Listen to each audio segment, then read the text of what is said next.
اسلامی دین چینل کے سامعین السلام علیکم۔ میری آج کی ویڈیو کا ٹائٹل ہے اسلامی مہینوں کے نام۔ بسم اللہ الرحمن الرحیم۔ ہجری کیلنڈر کو اسلامی کیلنڈر بھی کہا جاتا ہے۔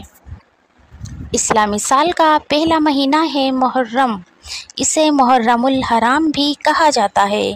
یہ وہ ماہ مبارک ہے کہ جس میں ہمارے پیارے نبی حضرت محمد مصطفیٰ صلی اللہ علیہ وسلم کے نواسے اور ان کے ساتھیوں نے شہادت پائی تھی۔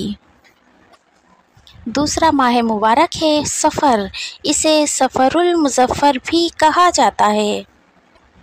تیسرا مہینہ ہے ربیع الاول، اسے ربیع الاول بھی کہا جاتا ہے۔ یہ وہ ماہ مبارک ہے جس میں ہمارے پیارے نبی حضرت محمد مصطفیٰ صلی اللہ علیہ وسلم اس دنیا میں تشریف لائے اور اسی ماہ مبارک کو اس دنیا سے پردہ کر گئے۔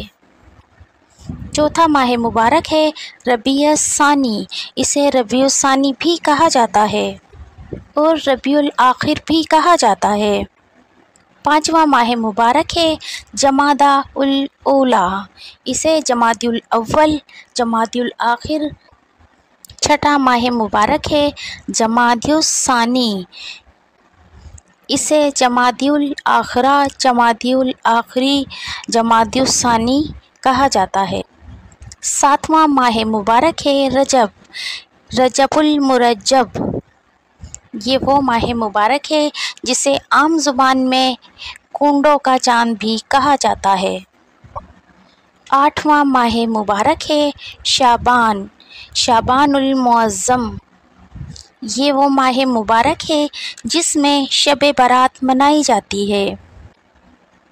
نواں ماہ مبارک ہے جس میں ہم روزے رکھتے ہیں، یعنی کہ رمضان المبارک، اور اپنی بخشش کی کوشش میں لگے رہتے ہیں اور اللہ رب العزت کے حضور اپنی بخشش کے لیے دعا گو اور عبادت گزار ہونے کی کوشش کرتے ہیں۔ یہ وہ ماہ مبارک ہے جس میں رحمتیں اور نیکیاں بے انتہا برستی ہیں۔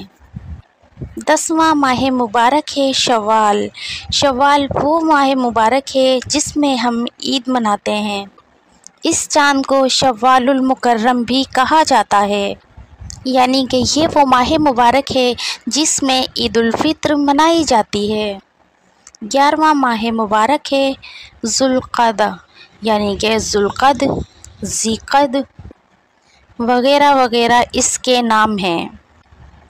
12واں ماہ مبارک ذوالحجہ، ذوالحج، ذوالحجہ، ذی الحج، ذی الحجہ وغیرہ بھی کہتے ہیں۔ یہ وہ ماہ مبارک ہے جس میں ہم حج کی سعادت حاصل کرتے ہیں اور حضرت ابراہیم علیہ السلام اور حضرت اسماعیل علیہ السلام کی سنت یعنی کہ ہم قربانی بھی ادا کرتے ہیں۔ میری یہ چھوٹی سی ویڈیو آپ کو کیسی لگی کمنٹس میں ضرور بتائیے گا۔ فی جزاک اللہ۔